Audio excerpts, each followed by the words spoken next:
Hello students, so welcome to our channel, that is Ritu's Education. And in this video, यहाँ पे मैं एक important topic आप लोगों के सामने डिस्कस करना चाहती हूँ, जो कि है constitutional provisions related to environment.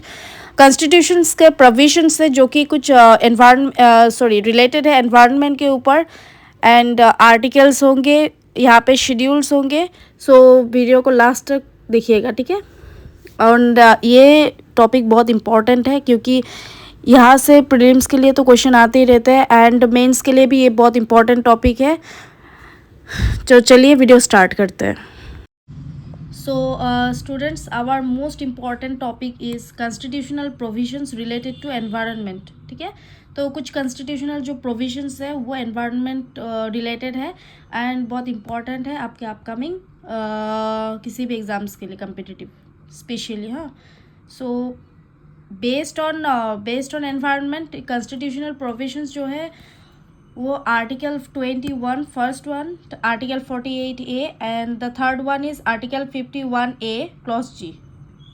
So these three are also important for your upcoming exams.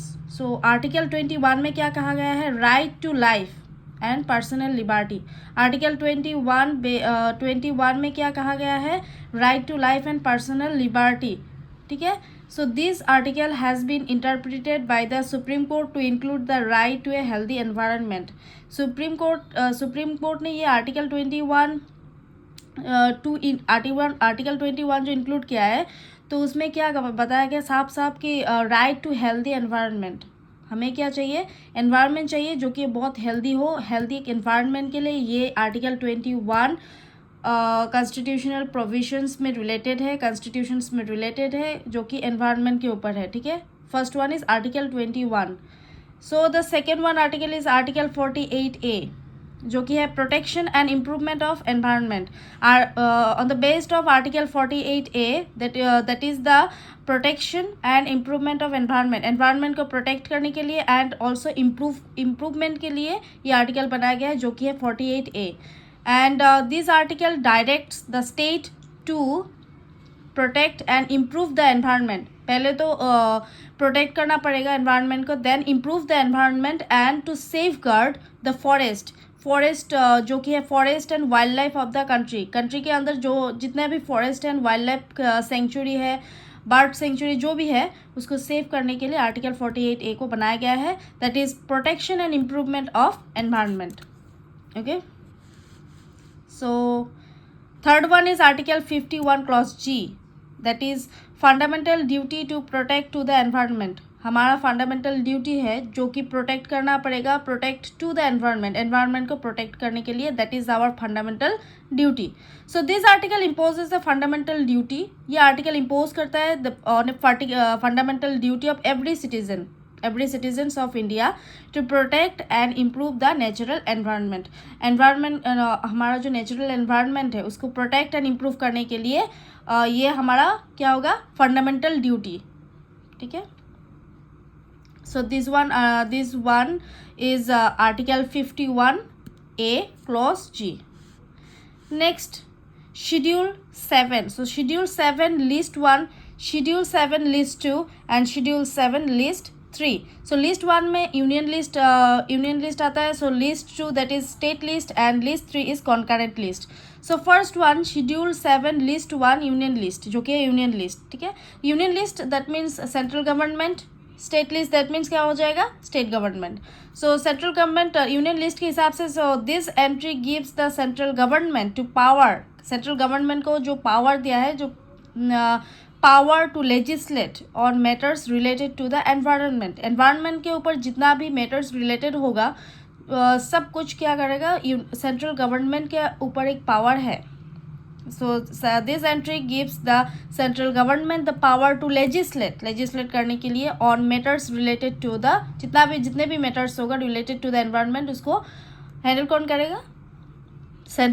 Our central government. So that is included in schedule 7 list 1, ठीक है।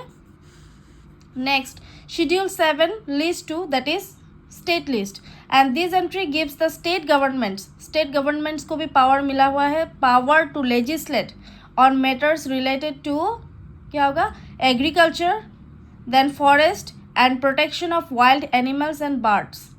स्टेट गवर्नमेंट्स को पावर मिलेगा एनवायरनमेंट के प्रोटेक्ट करने के लिए on matters related to matters क्या होगा related to agriculture, forest and protection of wild animals and last one is birds. So that is state list. Okay, next schedule 7 list 3. ठीक है, ये लिस्ट 3 जो कि है कंकरेंट लिस्ट. लिस्ट 1 में union list आ गया, लिस्ट 2 में स्टेट लिस्ट आ गया, and the last one list 3 में क्या इंक्लूड होता है concurrent list. So this entry gives the both central and state governments. यहाँ पे क्या होगा कंकरेंट लिस्ट में this entry gives the both central government भी इंक्लूड होंगे एंड द स्टेट गवर्नमेंट भी इंक्लूड होंगे.